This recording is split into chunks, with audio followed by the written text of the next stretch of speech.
Just before we start, I just wanted to mention one thing quickly. Hellas & Co. and Sporting Club Hellas are independent missions. They're both run solely by myself. So if you could like, comment, subscribe, all that good stuff, it would mean the world. Check out hellasandco.com. And without further ado, let's get into it. All right, welcome back to Hellas and Homies. I'm here with a very prestigious guest, aka myself. Today is the 50th episode of Hellas and Homies. So I wanted to do a bit of a solo episode as a kind of moment in time, but also to reflect and celebrate on the journey that's been so far. I think it's really important to do so. Oftentimes we get caught up in just thinking ahead to the future once we achieve something. But I think it's also really important to just kind of sit there and really realize what you've achieved so far, you know? So today I'm going to do a solo episode. The whole point of the episode, what I did is I put it on I have a close friend story for Hellas.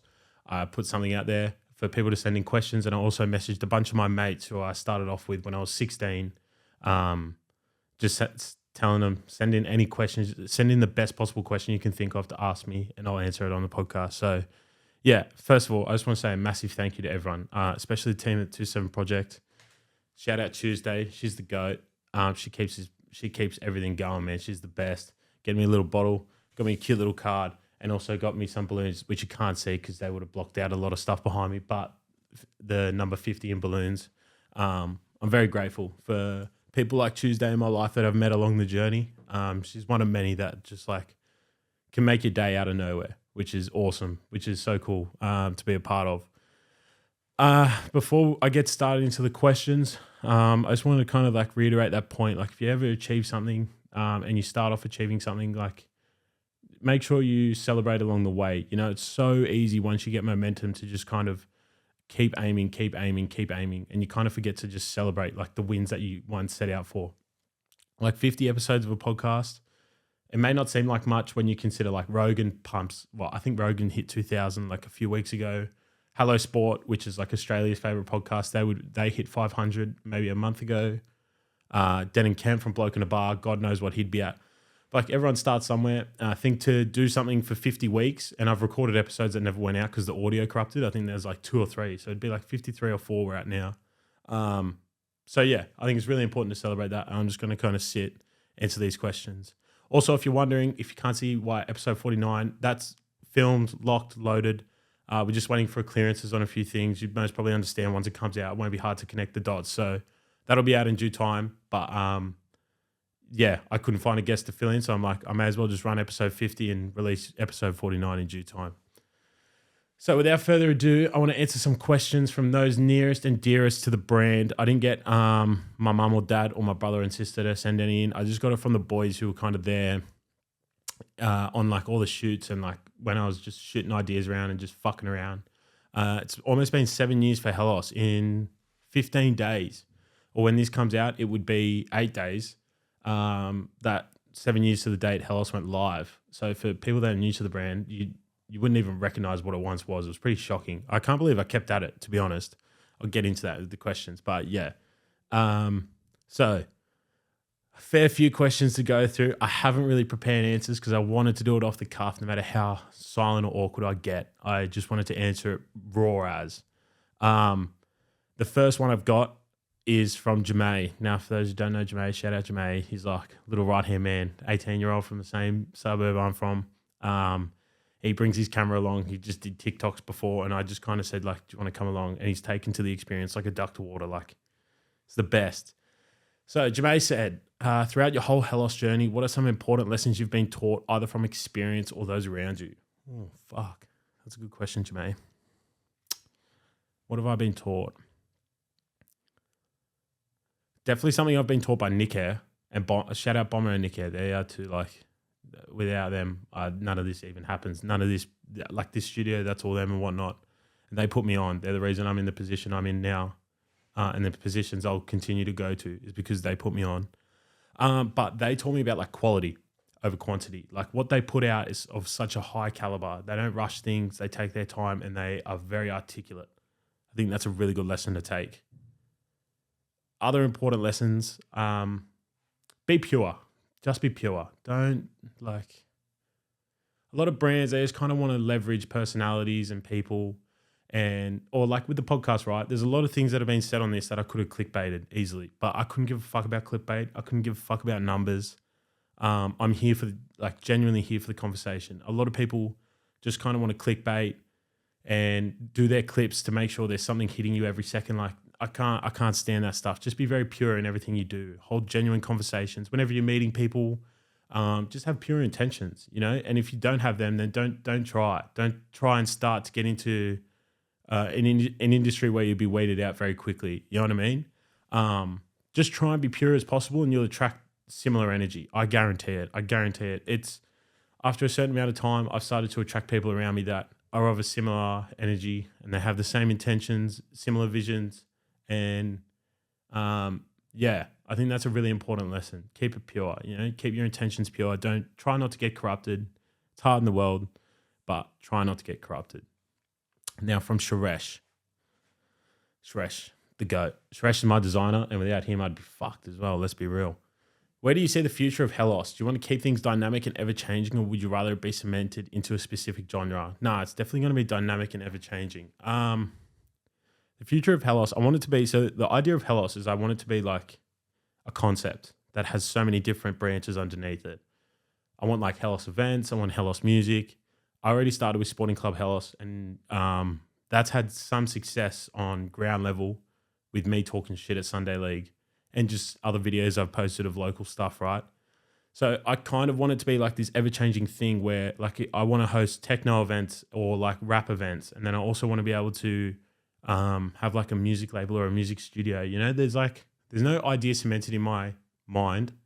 I'm very open to how the landscape is always changing. In saying that, my ideas don't always go towards the current landscape. I'm always kind of just thinking what I grew up on and what I really like and what I think can do well all mix in together, if that makes sense. So I think, I see the future of Hellos being like this constant changing concept where it's like always have the clothes. I'll always try and have Hellos and homies. God willing, I get to take that international and whatnot, you know what I mean? And then I'll always have Sporting Club Hellos because I love that, even though like Sporting Club Hellos is just fucking fun to me. And then bring in things like Hellos music, Hellos events, and really host like important events I feel to the scene and the culture. There's a few other things I could add in, but I don't want to give too much away. Second question from Suresh. What is the importance of design in Hellos now? Not specific to the design of clothing, but design thinking as a whole, and where do you see it going in the future? What is it? I think like design, Suresh, we speak about this at length. I'm trying to incorporate things that are true to Hellos in terms of its branding. I see Hellos as like something that's pure, and I try and have pure intentions as I move. So I'm trying to integrate the designs to replicate as such. We're doing football kits soon, sneak peek. And Suresh and I went through like so many different years of football kits, really figured out what eras we like, what designs we like, and then we've kind of moved from there. So that's how I see the design going. I place like a high importance on it. I never did. I never used to take time. I never used to be articulate. I used to just be slip, slop, slap. But now I take my time, Suresh, and kind of just give as many details as I can to Suresh. And then, Suresh, you know this, you put your own iteration on it, and it works beautifully. I think the importance is like really high up the list now. Compared to when I started, it was just kind of below. I don't even know what my fucking list was back in the day, to be honest. Next question from Lenny Sinclair. Okay, the greatest combat sport man in Lapston of all time. When are we going to see the Falcon quit your day job and run it full time till the wheels fall off, baby? Shout out Lenny. He actually lives that. Full-time combat sports, and then also runs his own business, Recovery Hub. Gone. I don't know when I quit my day job, bro. Kind of waiting for opportunities to arise where I can have a steady stream of income, and then I can slowly quit days. It's kind of hard with clothing because you can get fucked around tenfold. And I'm also still wanting to do lots of personal ventures. If I didn't want to like travel and, I've got to pay for airfares and whatnot, and I didn't want to invest in other things in life, bar Hellos, then I would be going full time. You know what I mean? But I got bills I need to pay and other things like that. So that's kind of why I haven't got full time. As soon as I get a sniff at like, I'll just say like a sponsorship or something on the podcast, something like that, then I'll definitely start to move in that direction. I'll be very transparent in this episode, people. I've got nothing to hide. So yeah, I can imagine me quitting my day job hopefully within the year. That's what I hope. That's what's in my head. That's what's on one of my whiteboards at home. Matthew Field, dearest Arthur. All right, some good questions from you, Matthew. How close have you been to chucking in the towel for Hellos? Oh, man, I've been fucking close. There was actually one time I think in like 2018, we were fresh out of school. I finished school in 2017 for everyone listening. Where I didn't post for like 3 months, I think. I didn't even know, like Hellos, anyone that knows Hellos knows it had no identity or idea until maybe last year. But for some God-given reason, I never really chucked in the towel. I just kind of enjoyed doing it. I never really even saw it as like something I want to do full-time or anything like that. I just always enjoyed the drops, and especially like the photo shoots, like where we'd get in the X Trail and we'd go out to like Mount Hay at 7 a.m. Yeah, I really enjoyed that aspect of it, so I couldn't complain. And then I ended up going into music studios with it, which was like my love. That's publicly known. Like I love hip hop. So once it started to do that, I was like, why would I ever chuck the towel in? But there was a point in like 2018, 2019 where I was like, no, fuck this. Same with like 2017 when we were in year 12. It's kind of like we're going out drinking every weekend and whatnot. I was like, fuck, I may as well just kick like, and I was working at Coles and doing my HSC. So I was like, fuck this. I may as well just sack it. But I didn't for whatever God-given reason. Maybe too much pride. You know, if I'm being real, maybe too much pride. Maybe that's why I never chucked the towel in. Maybe I think that's what it is. Too much pride and ego, you know, trying to learn to let go of that as I get a bit older. But I think that's what it was for a certain amount of time. That's why I never let it go. But yeah, would you ever try to partner with another brand or bring someone else in to help Hellos grow? Ooh, would I ever try to partner with another brand? I definitely would collaborate with brands. I've already got one lined up. That's for like next year. I collaborate with brands technically like quite often, you know, like 70 with 92 World. That's somewhat of a collaboration. But would I bring someone else in? Absolutely, I'd bring people in. It's just a matter of attracting the right people. It's fucking hard. Like a lot of people come into these things when they're like, I don't know, the Hellos isn't like meant to be like a P&L sheet and all that bullshit. You know what I mean? It's not meant to be like just bottom line profits. I really don't want it to ever be that, because that'll take away from everything I want to actually achieve. So bringing someone in that has a similar vision of like wanting to host music events, having a channel where we have freestyles on, shit like that, Sporting Club Hellos, where we just have blokes like doing what I do at Sunday League, but doing them at rugby league and AFL grounds, you know, making that a real channel that really gives like a clubhouse vibe of Australia. Matching, like bringing that and matching that energy and having someone come into that is, I think you can only have them come to you. I don't think you can go to them, if that makes sense. And this sounds bad, but like in terms of if I was to invite anyone in, I'd want them to have points on the board because I don't have points on the board. So you know what I mean? I kind of want it to work that way. If I was to do that, I don't know if I would. Like I said, I got too much pride and ego. Do you ever see yourself working for someone else to learn and help develop the brand? Well, I kind of do. So this studio, you see, I'm at quite often cleaning, not so much producing anymore, but I'm in and around it all the time. And being in and around the studio, you kind of like, even if I'm not talking, I'm just kind of silently observing. Not even like just Nick and Bomber. There's Chris here, there's Tuesday here, and there's Beans here as well. And like, and obviously Uncle Ty, but I hardly see him. But like, yeah, kind of learning when I watch like Nick do a shoot, I'm watching like how articulate and how eagle-eyed he is on what he wants to do, and his vision come to life and how he executes it.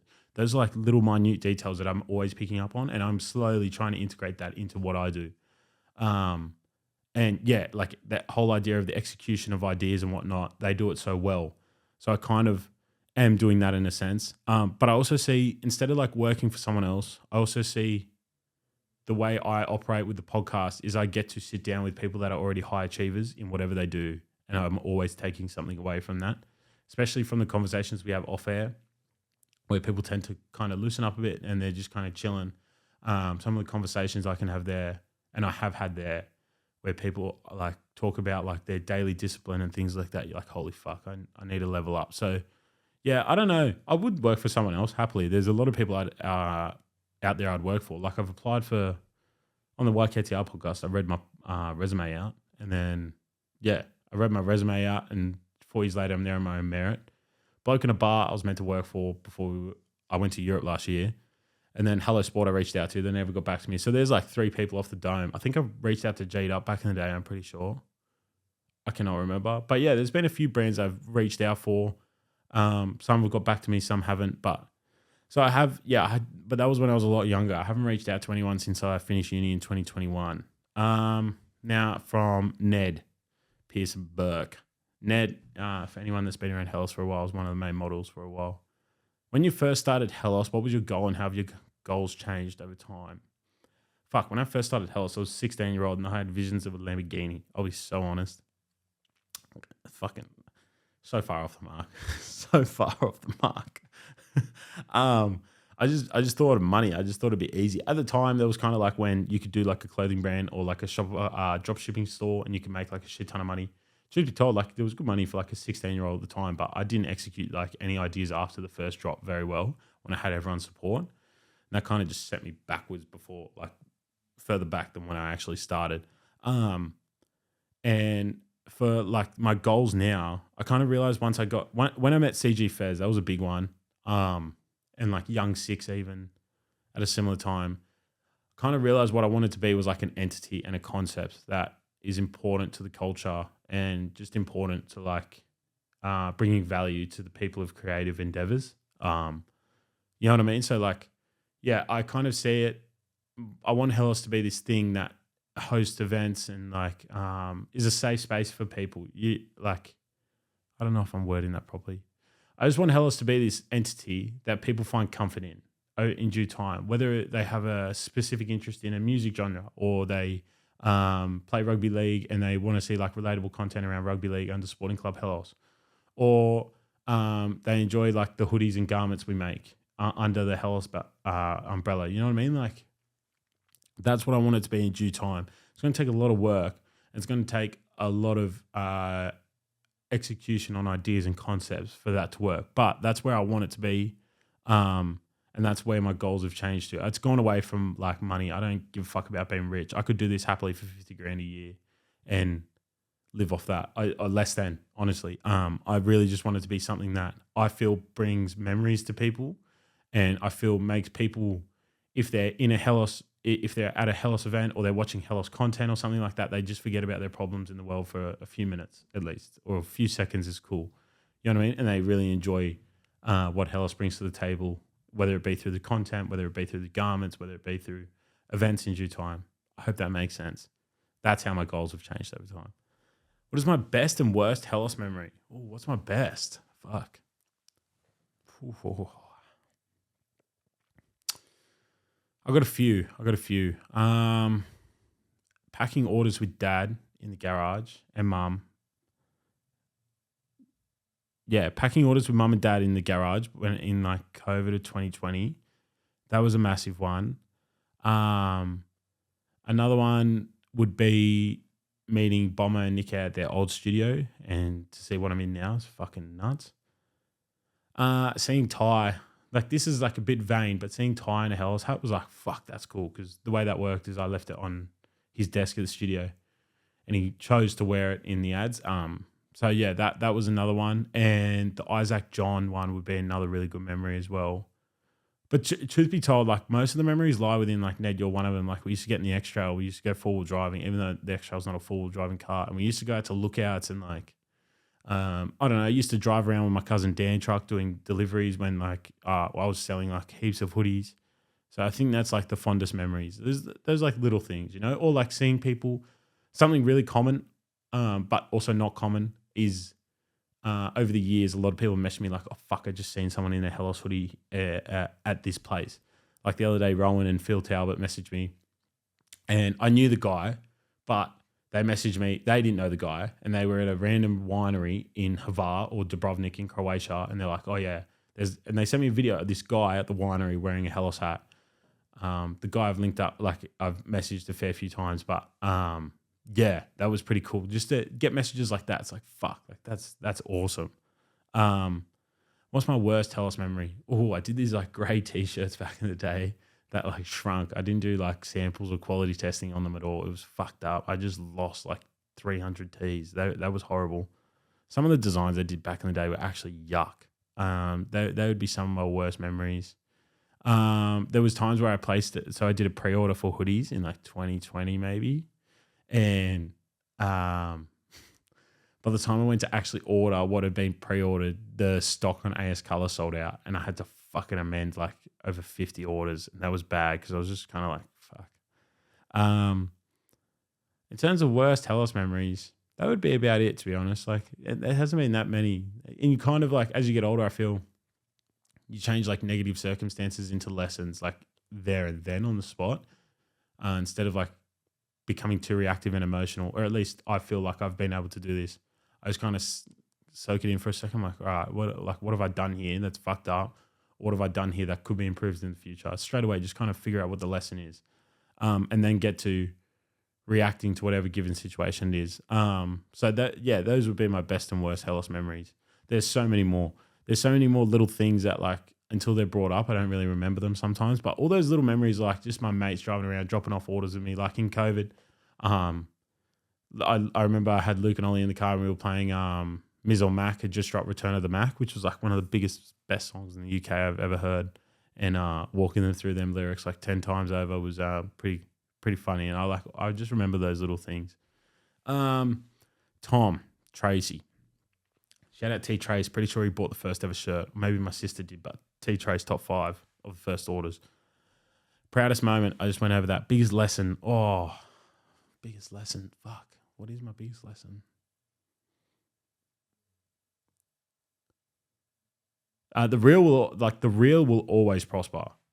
That's what I feel. It's taken me a while and I'm nowhere near prospering, but I feel like I'm on the way to it.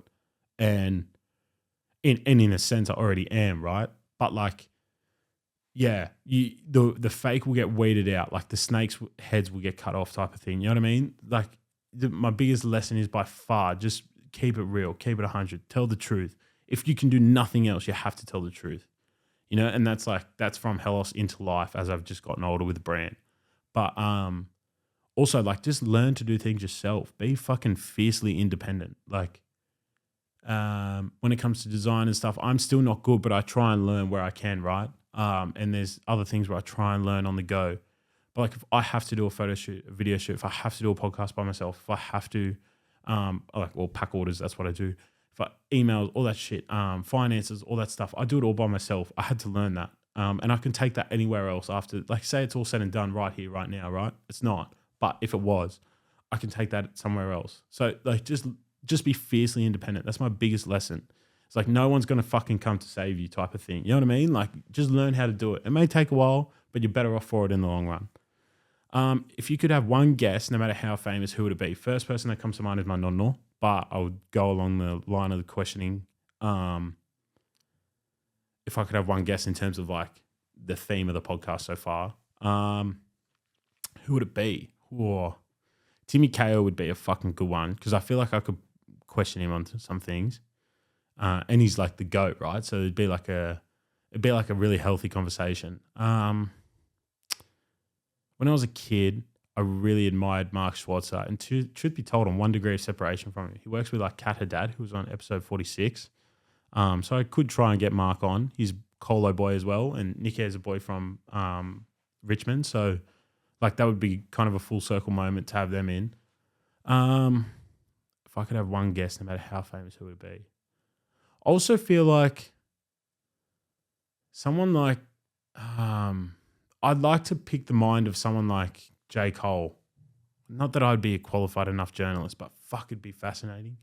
And dead or alive, if we're to go into people that have passed, God rest his soul, Steve Irwin, like by far. I don't know what it is. He's just the GOAT for me. All right. Next question. Ollie Frame. Shout out Ollie. Helps me. Ollie picks up the pieces a fair bit with his brand. Is there a clothing style, past or present, that you personally love? One that you would love to integrate into a clothing range if you could?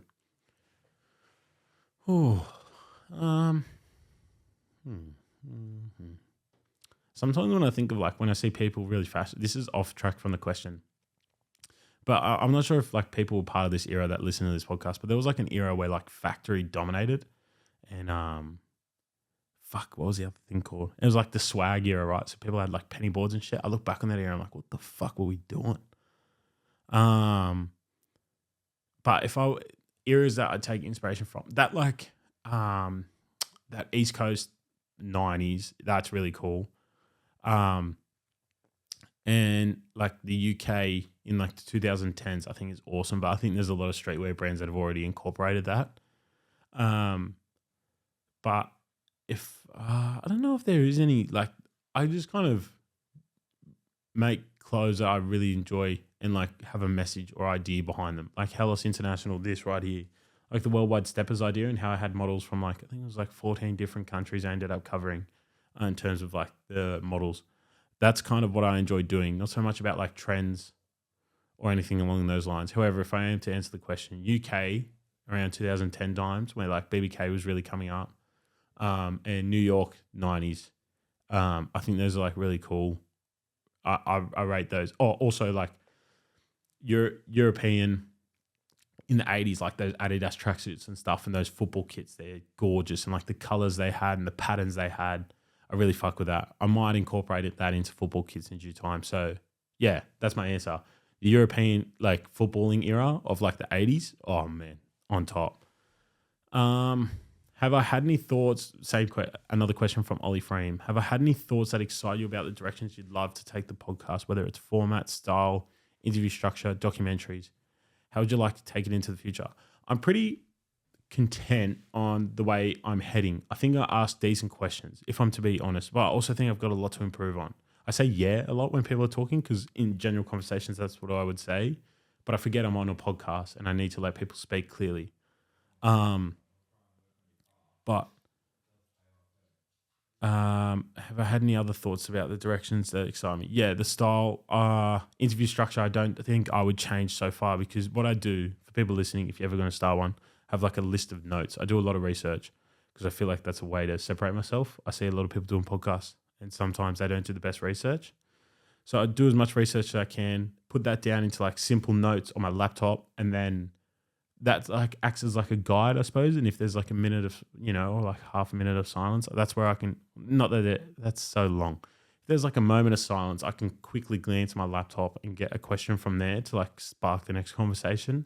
But generally I do enough research, memorize the notes so that I can try to continually flow the conversation, but also probe these people into like giving the best answers and like information and knowledge.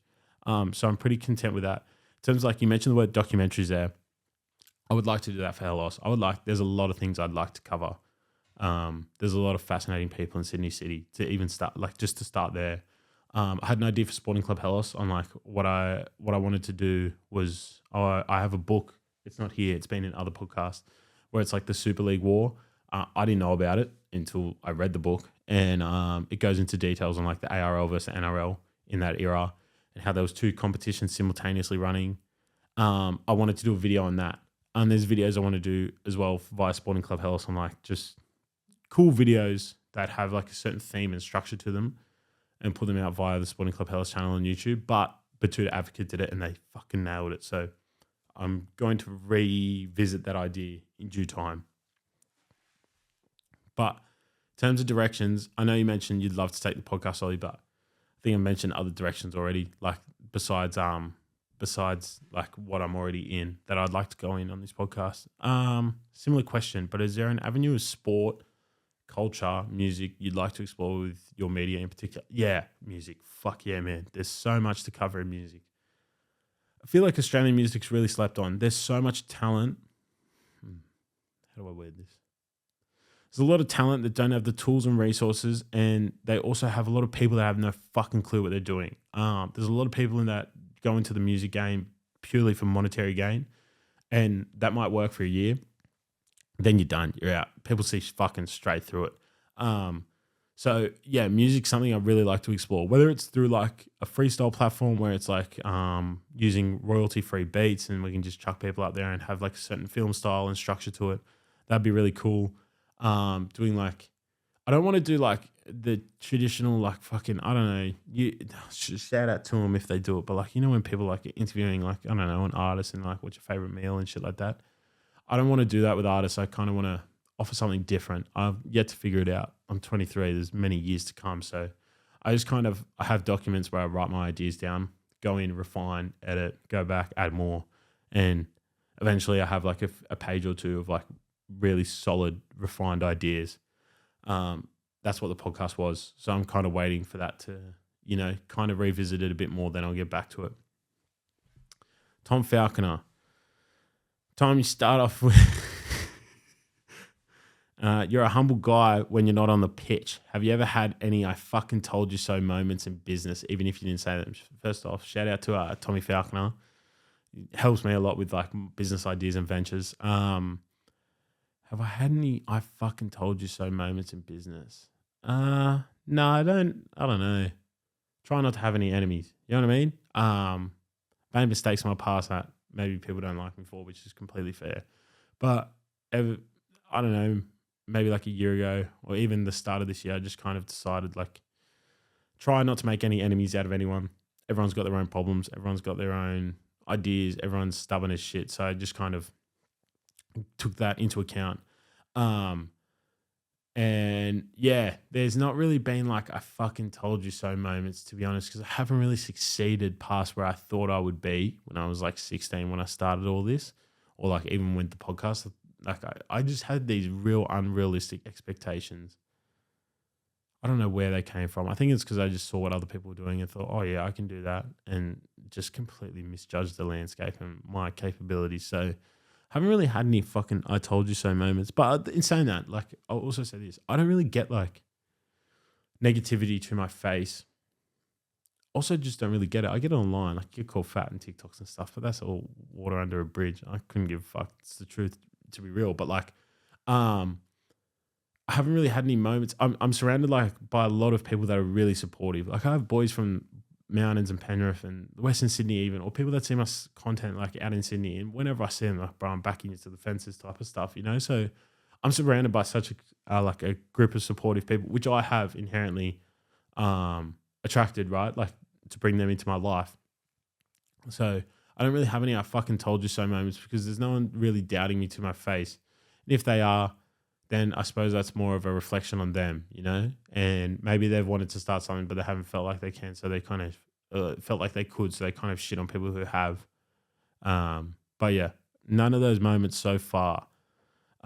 Biggest dollar loss on an item, mentioned that earlier. Those grey shirts, I think I ordered 300 and they'd all shrink once they were ordered. Like I ended up chucking heaps out. I was fucked. No, not chucking them out. Donated them to charity in those old bins that you'd find like in weird spots around, like the charity bins. But biggest fuck up. Yeah, that's my biggest fuck up. How did you feel when Bam Bam was repping a Hellos hat, and how did I pull that off? I think I just touched on it earlier, but at the studio I'm here once, twice, 3 times a week. So I just kind of left. I gave everyone at the studio a hat. There's like, I'd say like 1, 2, 3, 4, 5, 6 residents at the studio.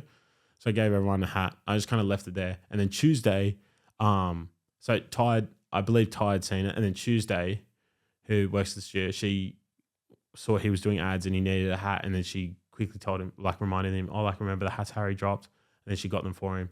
And yeah, because he was filming in the studio. So that's how that came off. So shout out to Tuesday till the fucking walls fall down. But how did I feel? Oh, I felt good. I felt a sense of accomplishment. With Ty, I took notice of him in like 2018 through Wrightson had mentioned him, and Mason Haynes. Mason, if you're listening, shout out to you. And they'd mentioned him and how good he was going to be, and then like Manzi and Ned were already into the UFC, so I kind of like had recognized him and Tyson Pedro. I didn't know. I legit didn't know anyone else besides them and Conor McGregor. And then yeah, to see like where it's come to, and on Anzac Day I got to speak to him for a bit. And then yeah, when he put the hat on, I was like, fuck, like that's so sick, like that's so cool. And then so I got the photo, like Tuesday took photos behind the scenes of him, and then when the Ned's ad went out and I had people like screenshotting it and sending it to me, I felt a sense of like accomplishment and recognition. I don't know why I seek recognition, but yeah, that was like, oh fuck, like that's really cool. And it was just kind of like, yeah, because Ty, top 10 heavyweight in the world, and arguably, well, the quickest growing sport in the world currently. So it was kind of like, yeah, I was like really kind of stunned, but also I realized it was a product of my own work, What's the relation between Sporting Club Hellas, and Homies Hellas and Co? Why not go all in on one? P.S. You're one of the few serial business owners I know. I wouldn't call them businesses. These kind of hobbies, to be quite frank. I appreciate the compliment, but I really do. So Sporting Club Hellos. So if you can imagine like Hellos, just that word, Hellos and Co., whatever you want to say, right? Hellos and Co. is like top. And then you have a branch down. That's Sporting Club Hellos. From Hellos itself, there's another, like under that is like Hellos Clothing, right? Or like, and actually I've explained this horribly wrong. So if you put Hellos in a circle in the middle, a big thick branch is Hellos, Sporting Club Hellos out to the side, right?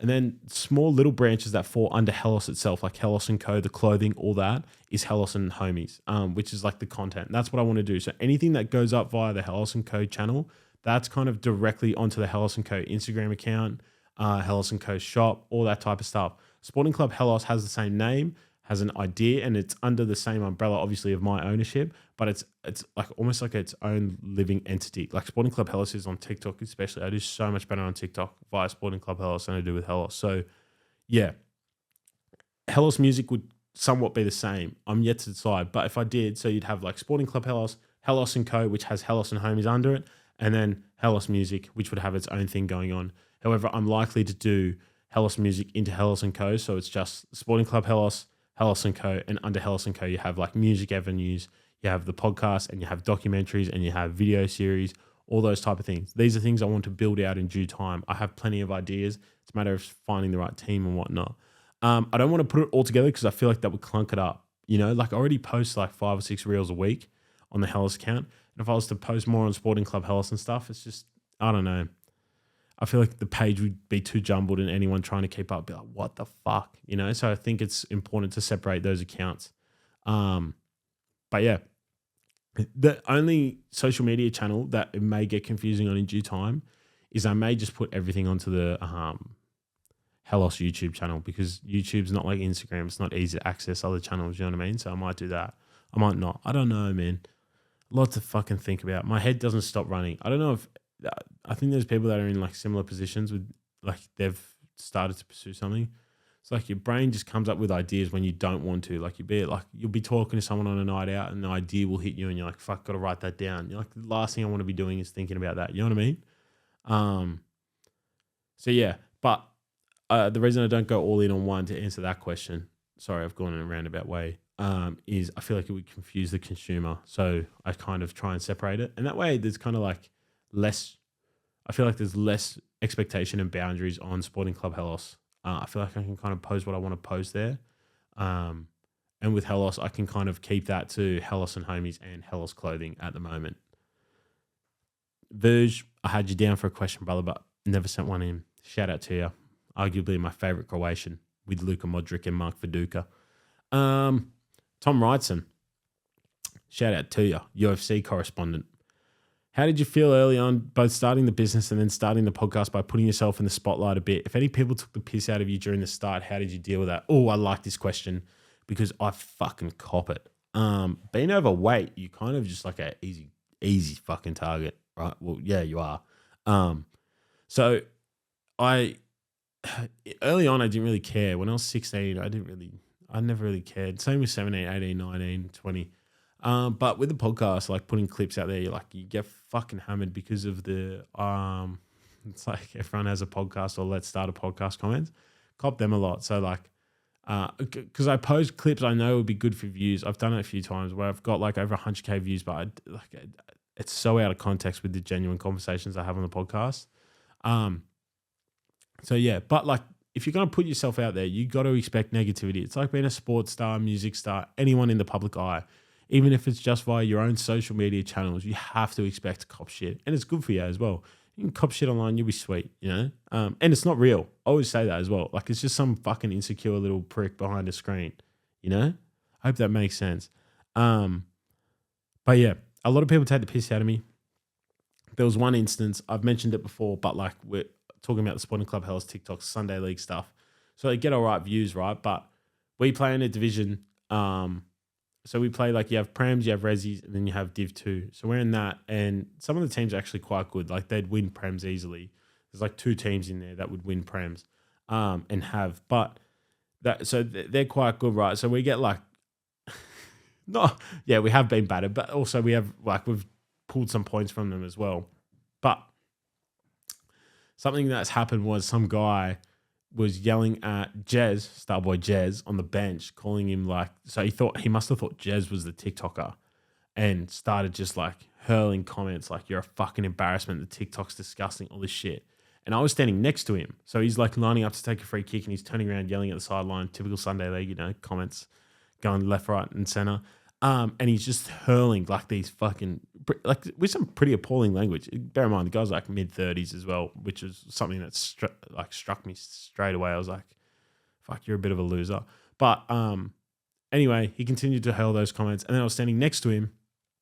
Anyone that knows me knows I can't fucking fight. But he was just and then I turned around and I was like, oh, hey, man, it's my TikTok. And he kind of dropped his nuts. So there's a lot of people out there. I realized in that moment where he's because he turned around, he's like, nah, bro, I'm a big fan. And no, you're not. You just held abuse. I'd rather you turn around and say, I genuinely think you're an embarrassment, rather than turn around and be like, oh, hey, I'm a big fan. You know what I mean? So I kind of realized straight away in that moment, a lot of people kind of say things, maybe because they're upset with themselves. I don't know. Some people just kind of, maybe they've got they've got some shit going on at home. So that's how they feel about the world. That's how they see the world. They see it as a dark, gloomy place and they try and add to it. I don't know. I'm a fucking 23-year-old from Wimley. I've got no clue what's going on. But I just kind of realized none of it's really real. And anyone doing better than you, I feel like this is a really important point to touch on. Objectively, anyone doing better than you, I feel has never, or better than me, and I've interacted with them, has never cast judgment and only ever cast support. I feel like that's a massive thing, man. Yeah, there's a lot of people out there that I've met that are doing objectively and factually just way better than me, right? And they've just offered nothing but support. There's no negativity. There's no bullshit. There's no and then I've met people that I would say maybe in other fields are still objectively doing better than me, right? I lack in a lot of areas of life. But maybe they're not doing as well in areas that they wanted to do as well in, right? And they see me try and getting after it and being active in doing that. And so that's why they're negative and they throw out some really woeful, disgusting comments. But yeah, circle back to your question. Sorry, I'm going on tangents. Yeah, I don't know. It kind of affects you sometimes. I have copped some really fucking bad, yeah, I've copped some shit, to be honest. Just thinking about some of the stuff, and even in public, I've copped some stuff. But but they're also never really close when they say it. That's another thing, right?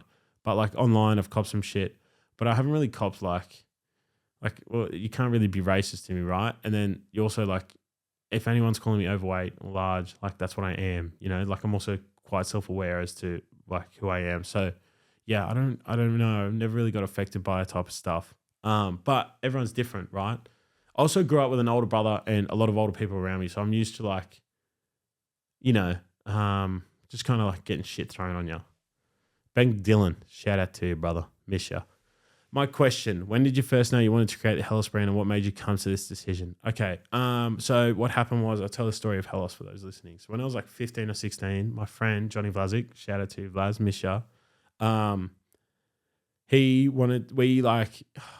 Maybe he said it or I said it first. No, I think Vlad said it first because we used to hang out after school. He's I want to create a brand and we're going to call it Slick Back. I don't know. I think we looked up ABNs and it was taken. And I can't remember because it was he had slick back hair and I was I'll hop in with you because I'd worked decent hours at Coles, right? And then he kind of, I don't know what happened, to be quite honest, but I feel he didn't want to do it anymore after a certain amount of time. So I kind of took it on, the idea of a clothing brand, and started Hellas. And the way Hellas hit me was I was sitting in studies religion, shout out to Mr. Pauki, and he was telling this idea of Greek philosophy. He was a great teacher. He taught so much beyond Catholic studies, essentially, right? To me, even though we're from a Catholic school, it was never really about Catholicism. It was about so many ideas and concepts within religion and beliefs and spirituality, especially it's the first person that taught me about spirituality isn't necessarily affiliated to religion. But he brought up this word called telos, which in the way he worded it meant ultimate aim or purpose. was like, fuck, I'm just going to chuck a H on there. And that was it. And that's where like the brand started. So without Vlasic, it never starts. And I hope to one day like be able to buy him a really cool present. I'm not sure what it is. I've thought about it a lot. And Vlasic, if you're listening, let me know if you want something. Because in due time, I really like when I'm in the position to, I want to hook Vlasic up with something cool. And yeah, that's what made me come to the decision. I was like 16 and I've seen people in my life, like family, friends, just work so hard for other people. And I was like, fuck, I don't really want to do that. Like I'm happy to, and I have. Like I've always had a job since, right? Since I started Hellos, but like and some jobs I have worked hard, some jobs I haven't. Shout out JB Hi-Fi, but like, and shout out Coles. But like, yeah, that's what made me come to the decision. Is like that ultimate idea where it's like all my ideas and beliefs and concepts I can somehow put into a business and make money off that and be able to work for myself. That's what made me come to that decision. Byron. What has been the most challenging part about Hellos? Ooh, it's like upkeeping the business, being consistent. Being consistent's really fucking underrated in life, in general. Just rocking up to something for a certain amount of time over a prolonged period, that's fucking really hard, especially when you're not getting paid much for it, right? That's what makes like volunteer work so incredible to me. It's like these people rock up week in, week out. You know, the charity workers and volunteer workers and stuff like that do it every week. It's like, wow, you're a fucking gem. You know, you're a really good human. I'd say that's like the most challenging part about anything, not just Hellos, just rocking up every week. That's what people search for. They search for consistency. That's what I learned about Hellos and Homies is the views, like they're obviously, right. So with Isaac John, good example. Obviously the views go up with him, but the podcasts that follow, I still get to get good views, or the podcast before even, there's a consistent amount of views because I'm consistently doing it. People are recognizing Tuesday, 6 p.m. So whether they listen on the Tuesday night, Wednesday morning on their way to work and to and from work on the Wednesday night they get to wind down, they put it on, whatever it may be, or they, you know, have errands to run on a Thursday and they put the podcast on, whatever it may be, there's a level of consistency to it. So staying consistent, I think, is the most challenging part. Public, at some points when I like had an ego or I was like a lot more insecure, I was a very insecure individual. Still am in some senses, right? But putting yourself out there was hard at some point. And yeah, I was very insecure. So I tried to kind of hide and not really show who I was But no, I'd say consistency by far. Jade and Blanco. So before this starts, this is another story of Hellos that doesn't really get shouted. So I started Hellos Media in like 2020. That's done nothing since. But Jaden and I had a podcast called Ozside Football, and we started it during lockdown. And after a while, it just kind of dwindled. I didn't pull my weight.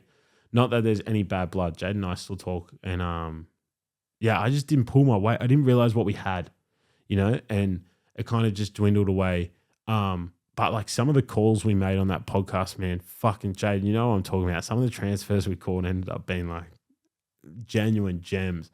But Jaden, yeah, he really he was one of the people that really got this like idea cemented into my mind. Like I really want to do something with sports. So Sporting Club Hellos is like a brainchild of somewhat Jaden, as well. So any advice you'd give yourself before starting episode 1 with the experience you now have? Jaden, good question, brother. Good question. Misha. Yeah. Any advice I give myself? I've always been like done my research, so that's not it. Posture. I'm doing it right now. I need to sit up. Posture's a big one. And like how you present yourself, that's another one.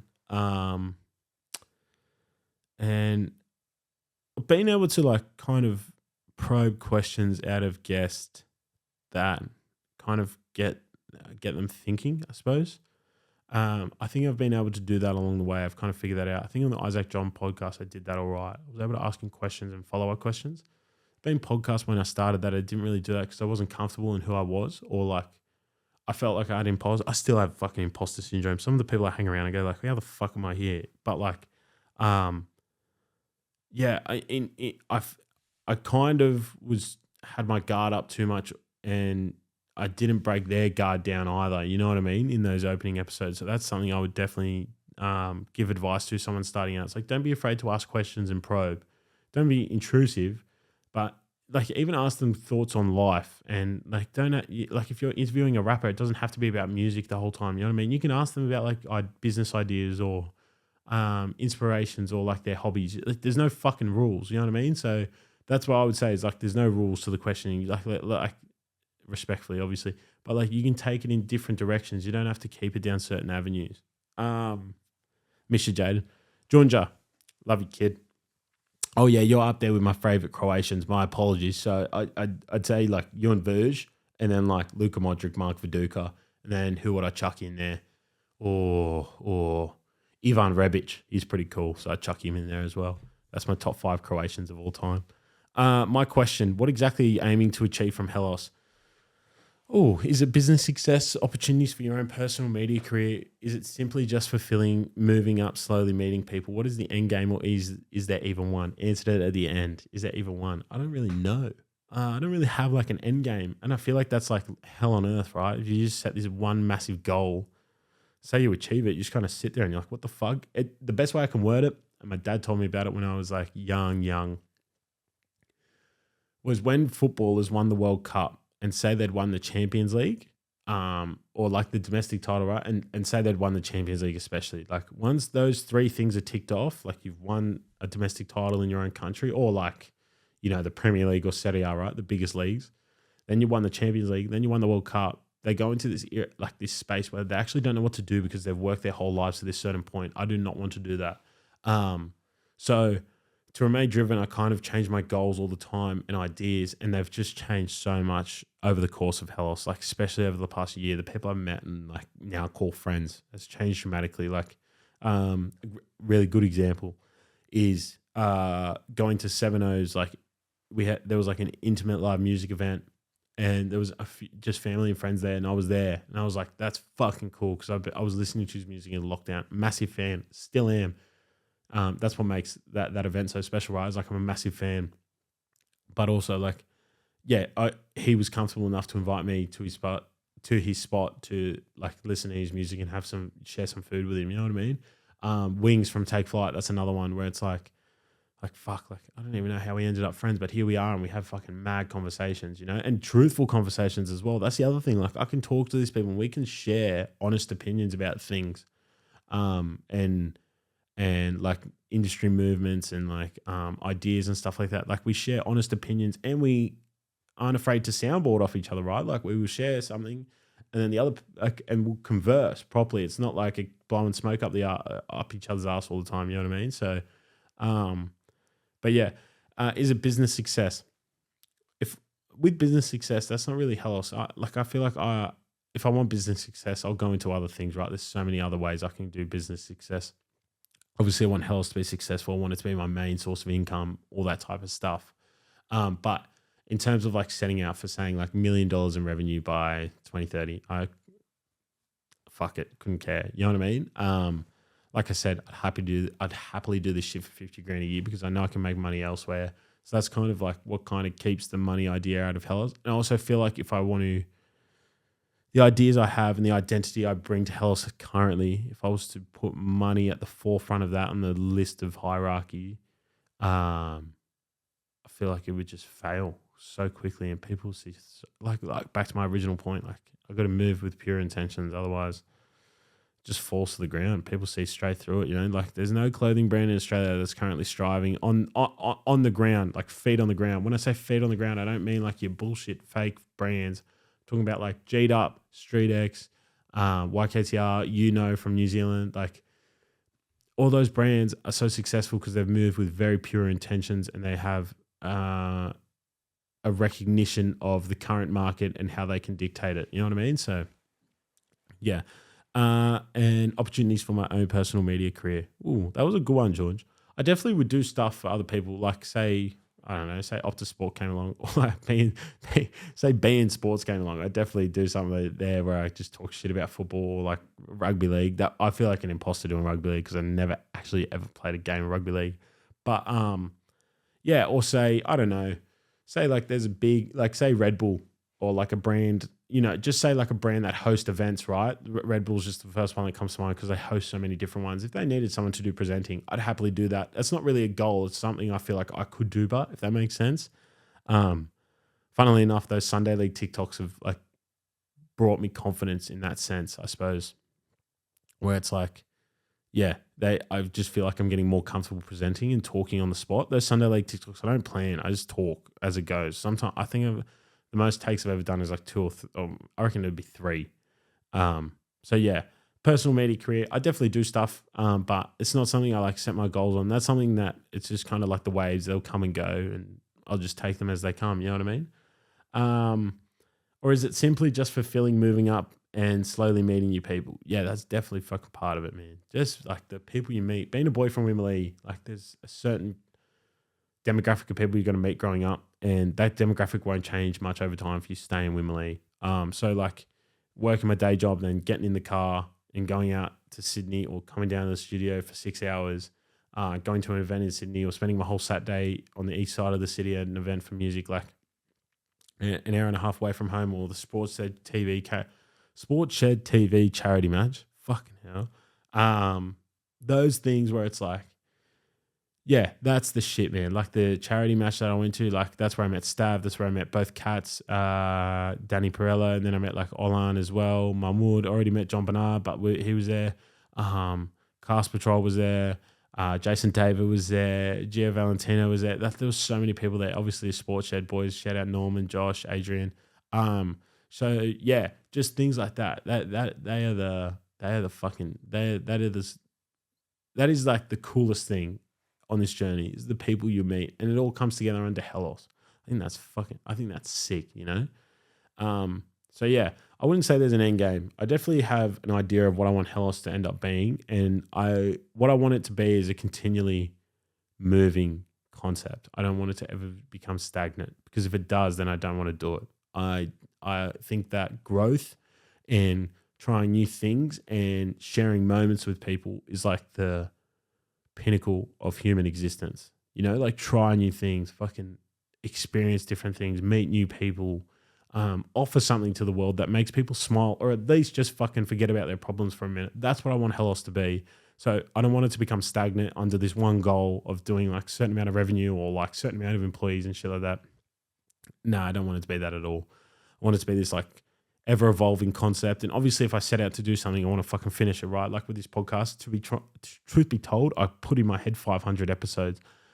I'm 50 down. I'm a 10th of the way. I'm telling you, that's going to be a fucking, like, that is going to be a slog. That'll be like an ultra marathon. That's not going to be a marathon. That's an ultra marathon. That's 100 plus Ks.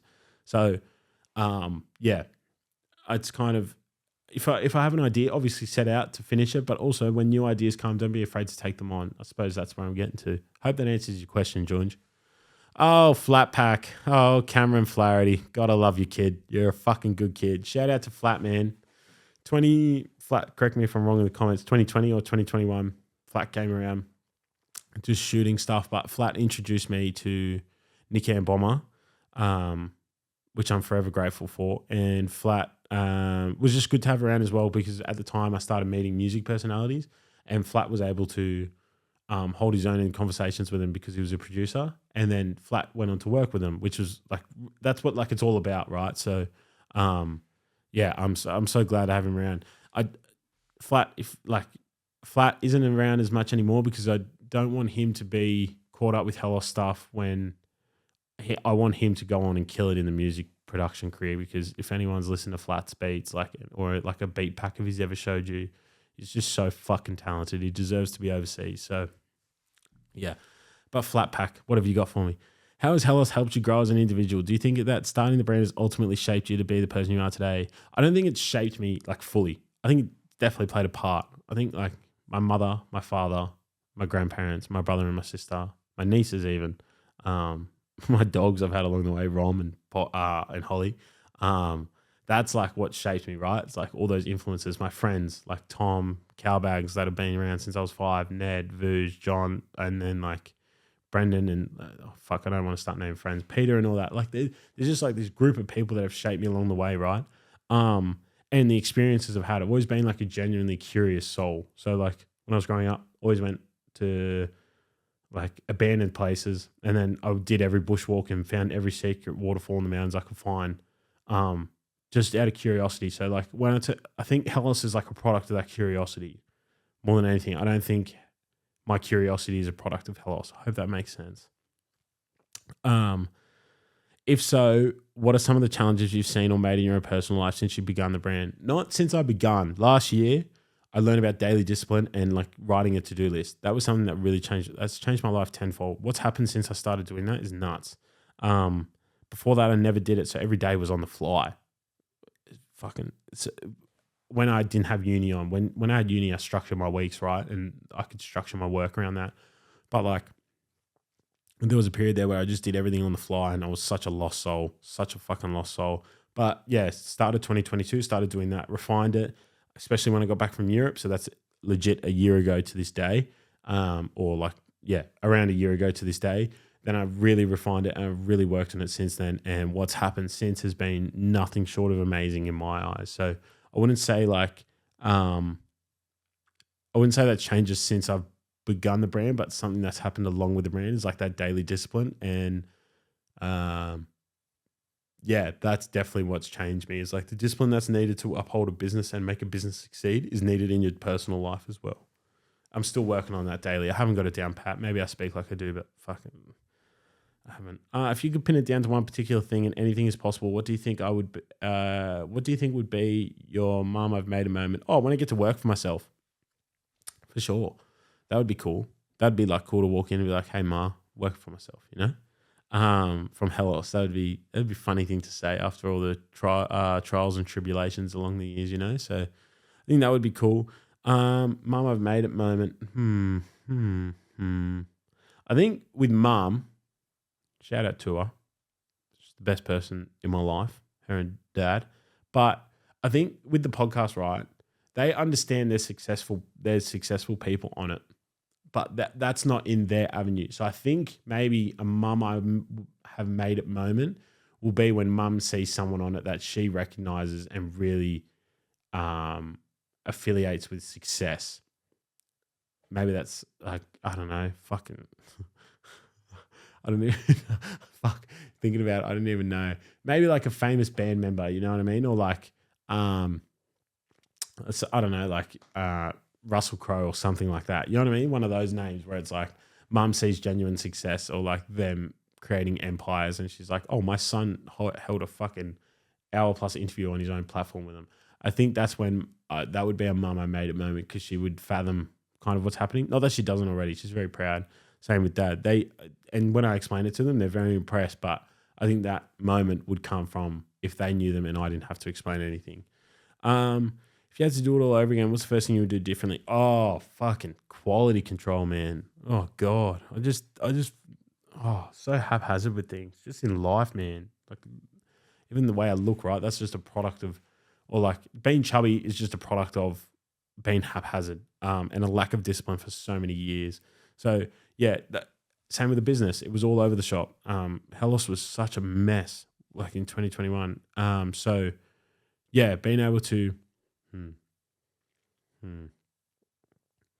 yeah, with Hellos, like if I was to do it differently, it's definitely quality control and just being articulate and refining and really like making sure like I'm nailing things. And if I don't do them right, don't rush it. Make sure you do it properly. Like you're going to do a job, do it fucking properly.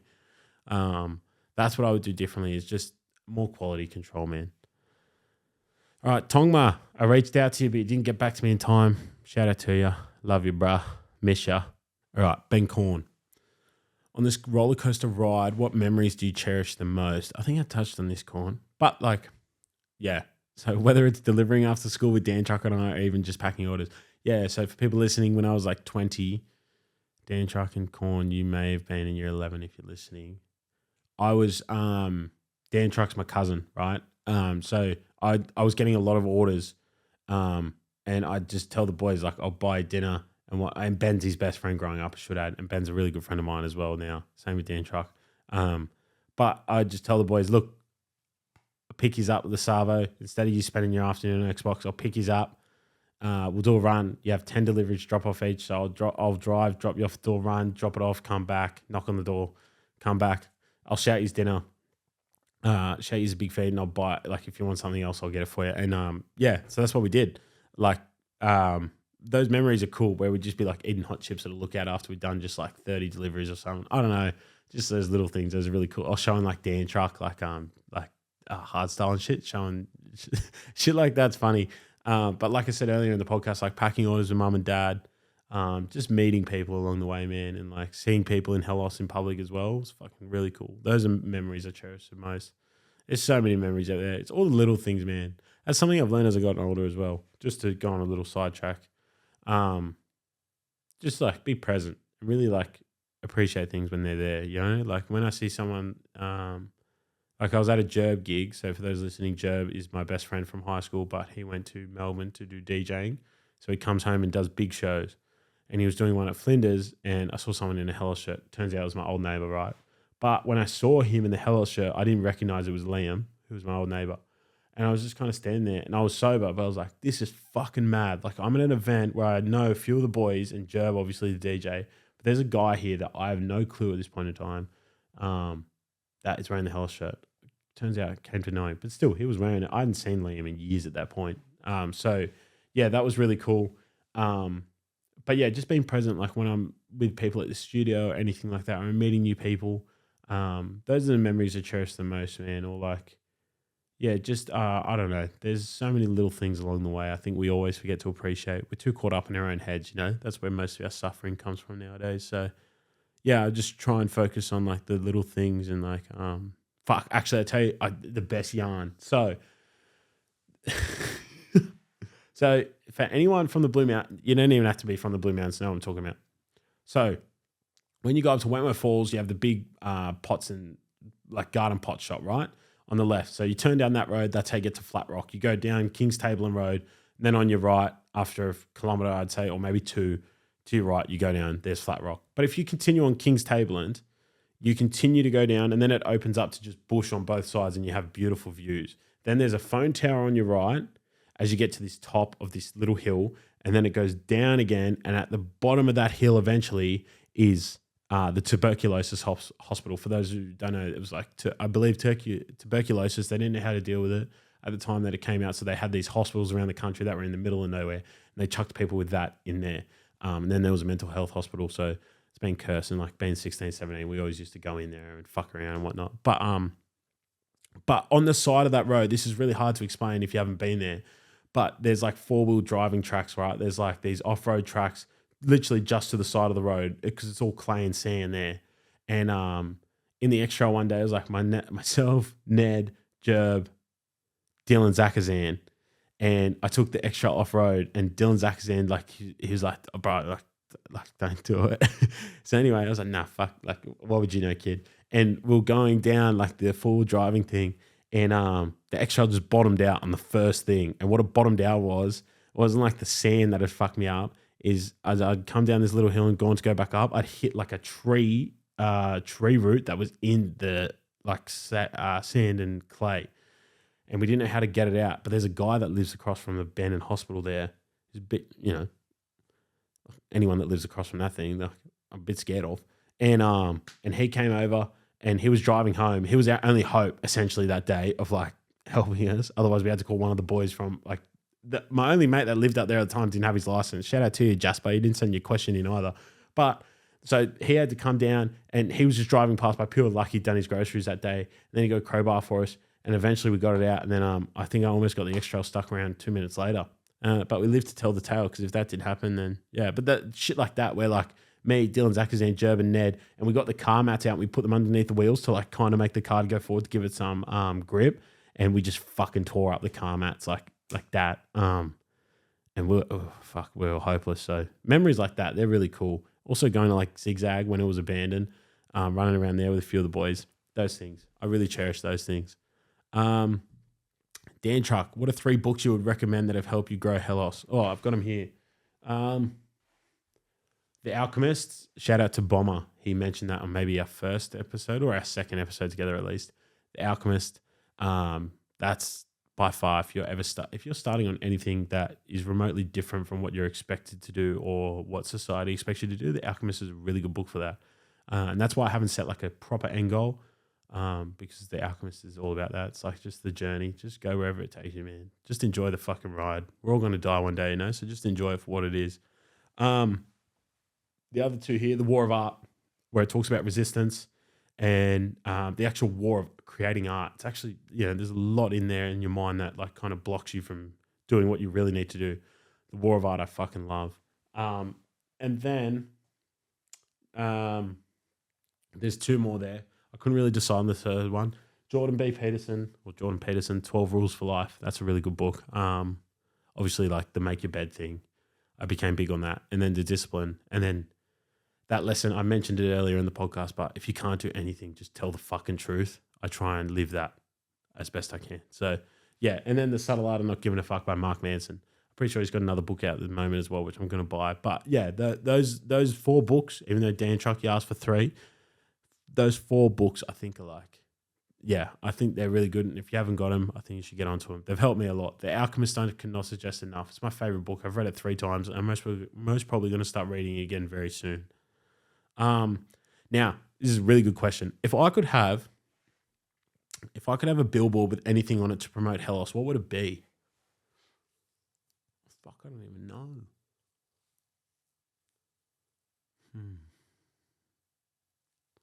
If I could have anything Hellos related on a billboard, what would it be? Fuck, I don't know. Something simple like just a message. Have a good day. Or just have like something I'm big on is like have a fucking crack. Maybe if someone's got road rage and they see the billboard on the side of the road and someone fucking cuts them off, then they get out and they have a fucking crack because they've just subliminally read that billboard. I don't know. Just a beautiful message, like I hope you're having a great day, or someone out there loves you, shit, something like that. I couldn't care for like putting a cool image on a billboard, just a message, and then at the bottom just Hellos approved. Yeah, I think that's what I would do. Just a message. I don't know what it would be. Or like, yeah. Or maybe like a poem. I've been fucking around with poetry lately with Hellos. So yeah, something like that. Just a message. Just have a beautiful day, or hug your mum. That's a good one. Hug your mum. Jake, his most rewarding moments so far. I've gone over them. Jake, I will say this is a big thing. Just not for Hellos, just for life. For those listening, Jake started his own gym with his business partner, Stand Body Beyond Health Club. It's the biggest gym in Western Sydney.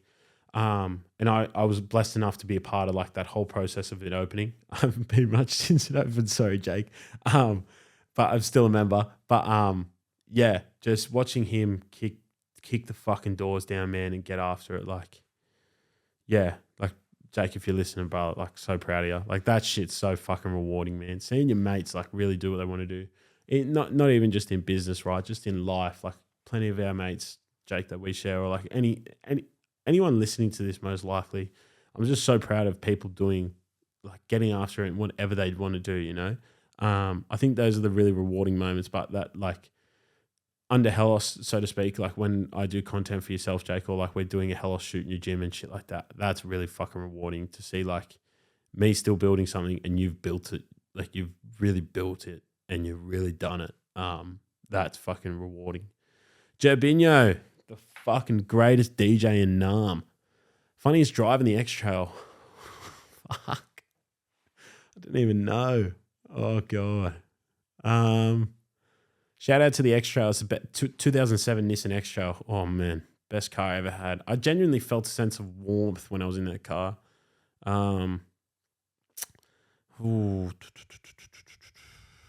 Also, the reason the X Trail's not around, if anyone's listening or cares, it's obviously an X Trail, but we used to take it on full drive tracks and I bottomed it out to the point where the engine just fucking couldn't take it anymore. I just took it to places it should never have gone. It had no right to go there. But that was the main mobile behind Hellos. That's why I was getting same day deliveries done. Back in the day when I was delivering pizzas, I'd bring my Hellos orders with me and drop them off. Funniest driving the X Trail, I'd definitely say when we all first prepared for, so Mount Hay is the tallest mountain in the mountains for those listening. We all went out to Mount Hay for sunrise and there wasn't even a lick of sun. It was just rain and clouds. Just like the fun we had at like 5 a.m. on a Thursday morning. And yeah, I don't know, the shoots we did, like most random hours of night or morning. when we were like fresh 18 and we were all just working part-time jobs and going to uni shit. That stuff's like really special. Or like going to the castle and just taking it on like those big open dirt paddocks and doing doughies in it. Those are some of the funniest moments I remember. God love the X-Trail, man. What a car. Can't suggest enough. I honestly, if I had like 500 grand, I would definitely buy like 3 or 4 2007 Nissan X-Trails and put them out in a big paddock. Chubbs, shout out to you, brother. Love you. I just want to know what keeps your drive and attitude motivated, continuing to step forward in the process of Hellos. What inspires you to continually create content? I don't think anything really inspires me. Hey, I think it's more just fucking motivation. I think it's more just discipline. I don't think anything in particular inspires me. I think it's just the idea. I just want to create something as often as I can, as frequently as I can to get better at it. And purely because I enjoy it. Like my job right now is a pretty mundane job, right? So I just do these things out of pure enjoyment. And I feel like there's no better way. Well, there's that like Nietzsche quote where it's like, I know of no better way to live than to die pursuing the great and impossible. So that's kind of just what I kind of think of when I'm doing it. It's like, fuck, I just want to keep creating content. And hopefully one day it leads to me being able to start on some of my bigger dreams and goals. That's what keeps me driven, at least. And I also started this, right? I'm going to fucking finish it. If it by means when I'm 80 means I can work for myself, then so be it. You know what I mean? Like that's kind of where I'm at with that. Like I said earlier in the podcast, that ego might kill me, but I don't think I'll ever drop Hellos unless I absolutely have to. Or unless I'm like going into football management or something. Harry Wrightson, number one customer, I believe. Can you share a pivotal moment in your Hellos journey that completely transformed your perspective of success? Oh, yeah. The people I've interviewed, man. Like, fucking, someone like Will Starr that you wouldn't really know on a surface. Like, people in hip-hop obviously know, but, like, if you saw him in the street, you wouldn't know him. And what he's achieved is fucking mental. Same with I Am Solo. And like Bo from G'd Up, right? If you saw him in the street, you might not recognize him, but fucking hell, that guy's done so much shit. So like, even with Nicky and Bomber, I mention them so often. Chris from FTA, who's at the studio as well. Those moments where it's like you share conversations with them and you sit down with them for hours, or like you just like shooting the shit at the studio, and you're like, yeah, this is success. Holding a conversation with people as successful as yourself, you know. I'm 23 and from Wimberley. So in my eyes, when I sit down with someone who's produced a song for Ariana Grande, has produced 1/4's EP, has produced for Carnage and DJ Mustard, I get to talk hip hop and he acknowledges that I have a certain level of knowledge. That's where I'm like, that's fucking success, you know. It's not about the money and the bullshit cars. That's what transformed my opinion, and like holding a friendship with those people as well. Like it's not, it genuinely, I can hand on heart say everyone I've had on the podcast, I don't just have on the podcast and fuck them off. I'll talk to them after for months and continue to support, and they continue to support me. And I think that's like a really beautiful thing, you know? So that's kind of what transformed my perspective on success. It's just like the moments and conversations you share. It's not about the money. Fuck the money, man. Money will come. How do you maintain your passion and enthusiasm for Hellos, especially during challenging times? I just want to work for myself in due time. Also just want to do what I want to do. You know, I feel like I have ideas and concepts that could help or that people would find interesting and entertaining. So it's very much like, that's why I do it, you know? I also do it because it's an escape for me. Like, to be honest, if I didn't have all this, God knows what I'd be doing, man. God knows what I'd be doing. Like, I feel like if I didn't have Hellos, I'd be just recklessly spending, like just doing dumb shit on weekends and whatnot. You know what I mean? So, yeah, I feel like that's kind of like, I just do it for me. I really like to talk to these people and I enjoy their company, and I really enjoy like designing, like the whole process of going back and forth with Suresh on design. That's kind of, how I maintain passion and enthusiasm. Plus, once you're meeting people every week, you just want to continue, not about the caliber of person, so to speak, by objective standards from society, more so just like once you meet people from like so many different walks of life, you're just like, I just want to keep meeting people and I just want to learn and just talk to people. I'm genuinely a student of the game. I just want to learn. Like, say someone's a say someone's a Matilda, right? Say Hayley Rasso, she just scored 2 last night. Like meeting her and then meeting a music producer the next day and then talking to a canvas artist the day after that. And then, I don't know, talking to someone like that has nothing to do with any of that and in a completely different industry. So that's kind of like, I find fascinating is I get to talk to all those people and put it under Hellas and Homies and Hellas in general. So challenging times, but there's no, like the challenging times phrase, I can't really call it challenging, man. Like things happen, like shit happens, but like, I don't know, it's not really shit, is it? You know, I got a food over my head. I got a mother and father that love me. I got amazing brother and sister, beautiful nieces. My dog's my best friend. I got good mates around me. Yeah, I got good food.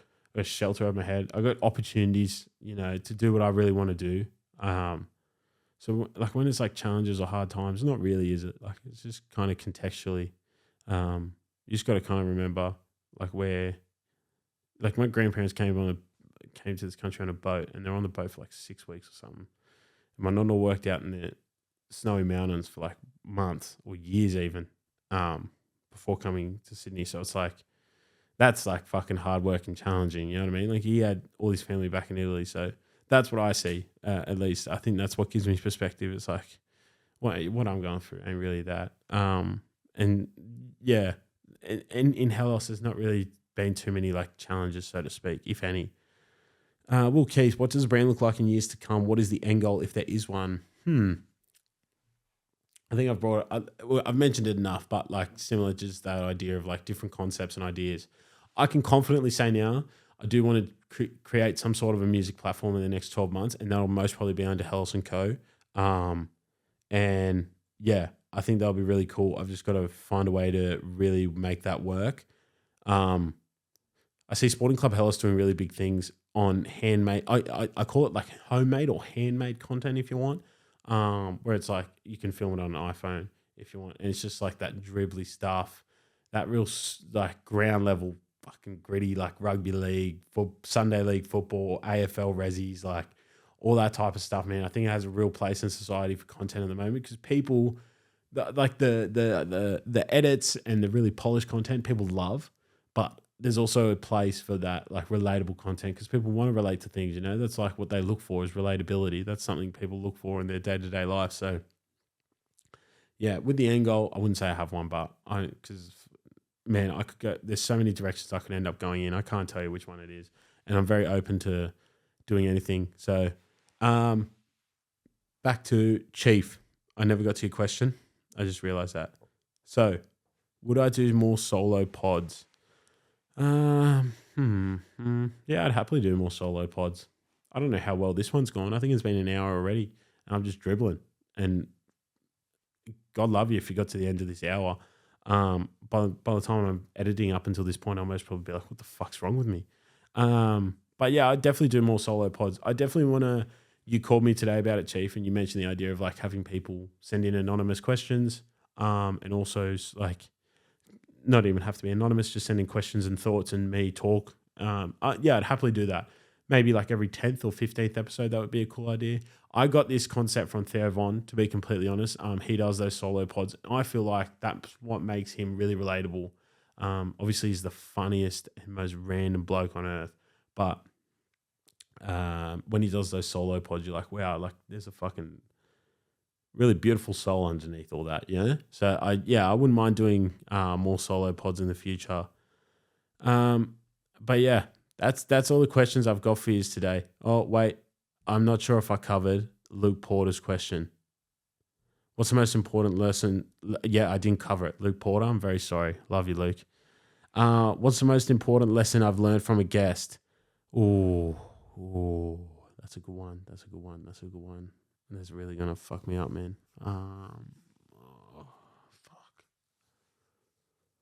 See, sometimes the podcasts don't come in the form of like philosophy, so to speak, or like it's more me questioning and we're talking about like, say like our producers on, right? We talk about hip hop for like an hour or we just share yarns that are hip hop related, anything hip hop related for that hour, right? So there's not really lessons that are being shared. But a collective lesson I've learned is pay your fucking dues, right? Is like pay your respects. Like you've got to really fucking work hard and you got to earn your respect in this shit. And once you do, then you can start to really build off that. But like pay your dues, man. Like there's so many people that have come before you that have laid the foundations for what I do. So yeah, that's a big lesson. It's like, and fucking work hard. Like you really got to work hard. And I call it work. It's not really work, is it? It's like it's fun to me, right? But like I still work really hard. I hardly sleep.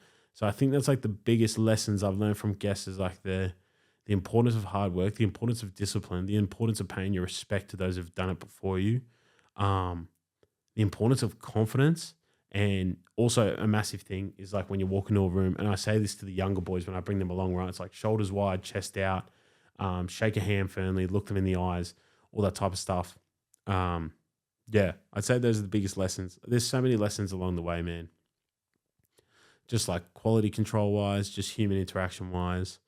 But on the spot, it's kind of hard to think of straight up.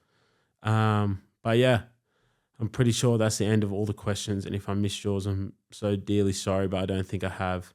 I just want to say a massive thank you. 50 episodes is really cool. I'm pretty keen to open this up when I get home. But yeah, 50 episodes is really fucking cool, and I'm pretty sure it's only at like around 40 guests because I've had some people on twice, and I've done a solo pod before, so it comes out at around 40. But like to do 40 guests, to find where I was at the start, like my first episode, like that intro thing I did up until this point, man, it's crazy. It's fucking crazy. Like, and the people I met along the way. Like I genuinely have imposter syndrome, right? I still work my day job. I still get up at 6:30 every morning and on the Great Western Highway. But like, yeah, to be able to call these people friends, to be able to call these experiences things I've earned is really special to me. And it doesn't happen without people liking, commenting, subscribing, supporting through hellisandco.com, all that shit. Like that's where it all starts, man. If none of that happens, then eventually kind of, the flame dies within. So, yeah, a massive thank you. And episode 50, yeah, really cool. I'm really happy. And shout out to the 27 Project team, Nico Bomber, Tuesday especially. Lovely as soul. Ty, Chris, Beans, I love you all. Thank you for the opportunity to come into the studio and really start to kickstart my own career and ideas. And yeah, thank you if you watch the podcast. Sometimes when I'm editing them back, I'm like, I don't know what the fuck I'm going on about, but I really appreciate everyone who does. And yeah, see you next week.